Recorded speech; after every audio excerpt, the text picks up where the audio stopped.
First on report. Thiruvananthapuram സർക്കാർ law കോളേജിലെ രക്തസാക്ഷി സ്തൂപ വിവാദത്തിൽ നിലപാട് ഭയപ്പെടുത്തി SFI.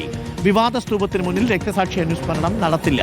SFI മുൻ ചെയർമാൻ സക്കീറിന്റെ അനുസ്മരണ പരിപാടി താൽക്കാലിക സ്തൂപത്തിന് മുന്നിൽ നടത്തും. പുതിയ സ്തൂപത്തിന്റെ ഉദ്ഘാടനം കോടതി തടഞ്ഞ പശ്ചാത്തലത്തിലാണ് തീരുമാനം. ഗോപാൽ ശിലാസനലുണ്ട്. Gopal, good morning Gopal. ഈ തീരുമാനം നേരത്തെ SFI എടുത്തിരുന്നെങ്കിൽ അനാവശ്യമായ ഒരു സംഘർഷവും ഈ പറയുന്ന കോടതി കയറലും ഒക്കെ ഒഴിവാക്കാമായിരുന്നു, അല്ലേ? അതെ, തീർച്ചയായിട്ടും അരുൺകുമാർ.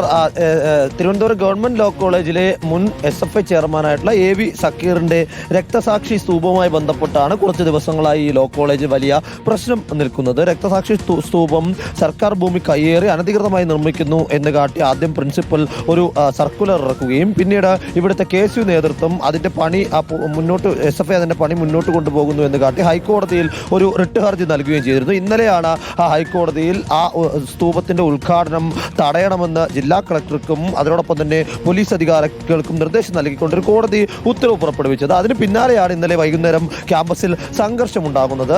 രക്തസാക്ഷി സ്തൂപത്തിലേക്ക് KSU പ്രവർത്തകർ കറുത്ത പെയിന്റ് ഒഴിച്ചു എന്ന് ചൊല്ലിയായിരുന്നു SFI KSU പ്രവർത്തകർ ഏറ്റുമുട്ടിയത്. ഏകദേശം 1.5 മണിക്കൂറോളം ക്യാമ്പസിൽ ഒരു സംഘർഷ അന്തരീക്ഷം തന്നെ ഉണ്ടായിരുന്നു. ചേരിതിരിഞ്ഞ വിദ്യാർത്ഥികൾ തമ്മിൽ പോർവിളിക്കുകയും ആക്രമിക്കുകയും ചെയ്യുന്ന തരത്തിലേക്ക് ഒരു ഘട്ടത്തിൽ കാര്യങ്ങൾ പോവുകയുണ്ട്. എന്തായാലും ഇപ്പോൾ ആ രക്തസാക്ഷി സ്തൂപത്തിന്റെ മുന്നിൽ തൽക്കാലം പരിപാടി നടത്തേണ്ടതില്ല എന്ന തീരുമാനമാണ് SFI എടുത്തിരിക്കുന്നത്. പകരം താൽക്കാലികമായി ഒരു സ്തൂപം ഒരുക്കി അതിന് മുന്നിൽ പുഷ്പാർച്ചനയും അനുസ്മരണ ചടങ്ങും സംഘടിപ്പിക്കും. അതിന്റെ ഭാഗമായി തന്നെ ഇവിടെ SFIയുടെ നേതൃത്വത്തിൽ വലിയ അലങ്കാര പണികളെല്ലാം തന്നെ ചെയ്തിട്ടുണ്ട്. അതേസമയം തന്നെ മറുവശത്ത് പോലീസിന്റെ വലിയ സുരക്ഷ തന്നെയുണ്ട് എന്ന് പറയേണ്ടിയിരിക്കുന്നു. ഇന്ന് ഉച്ചയ്ക്ക് 2 മണിക്കാണ് ഈ പരിപാടി നിശ്ചയിച്ചിരിക്കുന്നത്.